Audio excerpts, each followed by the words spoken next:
In order to fix this secure static MAC address issue, we need to get the host address, the actual host 1 MAC address of the interface that's sending the traffic. And one way we could do that is with show port security interface fast 0/1 in this case, because here's the MAC address that actually came in the last source address.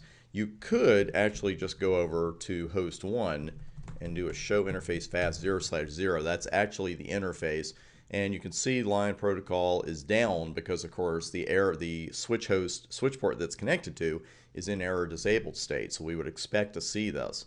And we're just going to copy this. What I did is just do a right click. Let me do it again. Do a right click and a mark.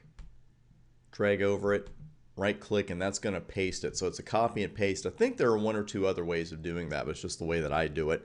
So if that works for you, do it. Because especially when it comes to copying MAC addresses, I really like to do that because the more letters and numbers and periods you're typing in, the easier it is just to get one wrong, and then you're troubleshooting something that you really shouldn't have to troubleshoot.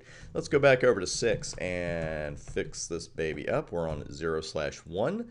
And I don't want to take port security off. There's no real reason to do that. But what I do want to do is take this command off that had the incorrect static address. So I just arrowed up, went through my history, and Control A will move your cursor to the beginning of the line. I'm not huge on a lot of keyboard shortcuts. If you use them, fantastic. But I like this one because then all I have to do is type the word no in front of it, and that got rid of it for me. Now I want to put the correct address on here, and I'm going to backspace over that and then do a right click and a paste, which is going to be off your screen, but it's just right click and then paste. And we're good there. And we're good there.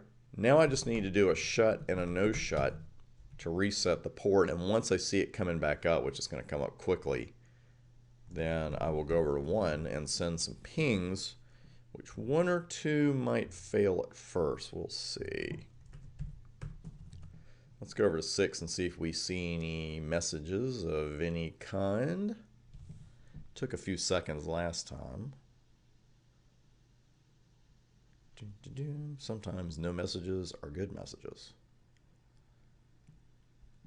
And so far it's looking pretty good. It looks like the ping didn't set off the port security violation, which of course it shouldn't since it is correct now. But let's go around and have a look at our verification commands anyway. And here's what we like to see, and we see that it is still up physically, it is still up logically, and still connected, so we don't see any kind of error disabled there message there. What else could we run? Let's run show port security. And you'll notice that we've got a current address of 1, so our address is definitely in there, the latest one we put in, but we have no security violations, so that is really good. And now let's run show port security interface fast 0/1. And this is what we like to see because we've got a port security status of enabled. The port status is secure and up. This is what we want.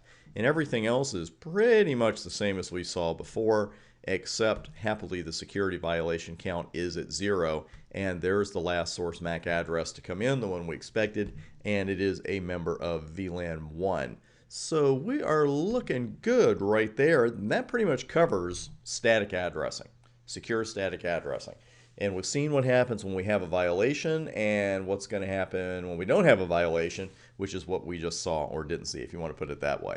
But what about dynamically learned addresses? How do those work? We're going to see that in action on the very next video. In the meantime, I am going to initialize switch 1, take the port security commands off anyway, and we'll join there.